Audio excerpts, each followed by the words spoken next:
Case 3. Case 3 is a case of HIV infection with opportunistic infection. And this is the more advanced stage of HIV, what used to be called AIDS. But we don't talk about AIDS as much now because we have antiretroviral therapy, which can improve people's immune function. The learning outcomes from this case are to understand how severely ill patients can become with opportunistic infection in the context of HIV infection, to recognise the common opportunistic infections that occur in patients who are infected with HIV, and to recognise the effectiveness of antiretroviral therapy in advanced disease. Again, a true case. This is a 26-year-old woman who presents to medical receiving again with progressive dyspnea.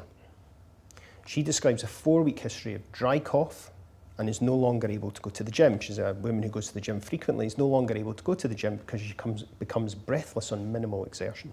She's had 2 courses of antibiotics from a GP with no improvement in her symptoms.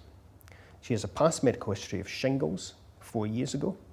She's previously been treated for Crohn's disease because she had a chronic diarrheal illness, and biopsies taken at colonoscopy suggested an element of inflammation. But it's important to note that despite being treated with immunosuppressive medication for Crohn's disease, this did not improve her situation and this was stopped. She has also had tuberculosis in the past. She's a non-smoker.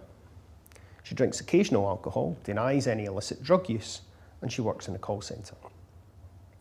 On examination, she's thin with a low BMI of 18.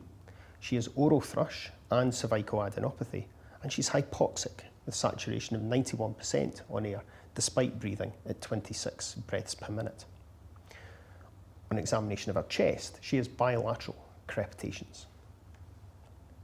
Her chest X-ray, which you can see here, shows bibasal consolidative changes, and therefore she's treated as a severe community-acquired pneumonia with intravenous coamoxiclav and clarithromycin, and she's requiring 40% oxygen in order to maintain her saturations over 92%. She deteriorates around 48 hours after admission despite this treatment and progresses to a CT scan of her chest, which shows bilateral ground glass consolidation and also a small pneumothorax that you can see on the left. Unfortunately, her oxygen demands are increasing, and therefore she progresses to a bronchoscopy because of concerns about pulmonary fibrosis or an organising pneumonia. As part of the bronchoscopy, she has a bronchoalveolar lavage taken, which is sent to virology amongst other laboratories and is screened by virology for a variety of respiratory pathogens, one of which is Pneumocystis jirovecii, previously called Pneumocystis carinii. This comes back positive, so she has Pneumocystis pneumonia, PCP pneumonia, which would fit with both her clinical presentation and also her declining respiratory function. Because of this, she has an HIV test, which comes back positive, and she clearly has very advanced disease with a CD4 count of 68 at diagnosis. She commences intravenous Cetrin or cotrimoxazole 4 times a day, still the best treatment that we have for PCP, and is commenced on high-dose steroids in order to reduce the pneumonitic effects in her lungs. Unfortunately, however, she deteriorates over the next 48 hours. Her oxygen demands increase, and she requires to be ventilated in intensive care, which is something that you see with PCP will often sometimes get a bit worse before it gets better. But she does well in intensive care. She needs to be ventilated for 3 days. She carries on her cotrimoxazole and her steroids, and she's started on antiretroviral therapy as well. She gets off the ventilator, gets discharged back to the ward, and is discharged from hospital 4 weeks after her initial admission. At review in clinic 4 weeks later, she feels well, and her CD4 count has risen to 126 with her antiretroviral therapy.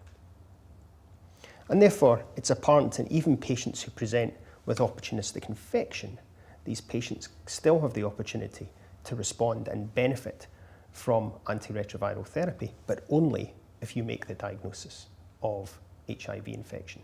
Had this girl been diagnosed prior to her presenting with PCP, then her prognosis would have been infinitely better. And you can see from her past medical history, she has a number of conditions, these clinical indicator conditions. Her shingles, she's got thrush, her unexplained diarrhea, tuberculosis, very tightly linked with HIV infection, all of which should have probably prompted an HIV test at that time. If we look at opportunistic infection, what we mean by that are infections that wouldn't normally cause infection in someone who's immunocompetent. And the most common opportunistic infection that we see is probably PCP, which tends to present with a very insidious pneumonia with dyspnea and often a very dry cough. Esophageal candidiasis is common, and often this will be patients who have oral candidiasis but also report painful swallowing, which is often pathognomic of this. CMV disease, we reactivate herpes viruses. So we reactivate cytomegalovirus, and this can either reactivate in the esophagus, causing a dyspeptic syndrome, in the colon, causing bloody diarrhea, a colitic syndrome, or in the eye, causing visual disturbance. Toxoplasmosis is an illness that many people have acquired through their life, and this can reactivate with space-occupying lesions in the brain, so patients can present with focal neurology or seizure syndromes. Progressive multifocal leukoencephalopathy is caused by viral infection in the brain, acquired when patients are immunosuppressed, and will also often present with stroke syndromes or seizure syndromes. And wasting syndrome, what's sometimes referred to as Slim's disease, and that's a progression of unexplained diarrhea and weight loss. And an HIV test should be thought of in any patient presenting with these sort of symptoms. A full list of opportunistic infections can be acquired from the British HIV Association website document. Having now worked through these three cases, you'll be aware that HIV as an illness is a continuum of illness that can take many years to go from infection from case 1 through to case 3.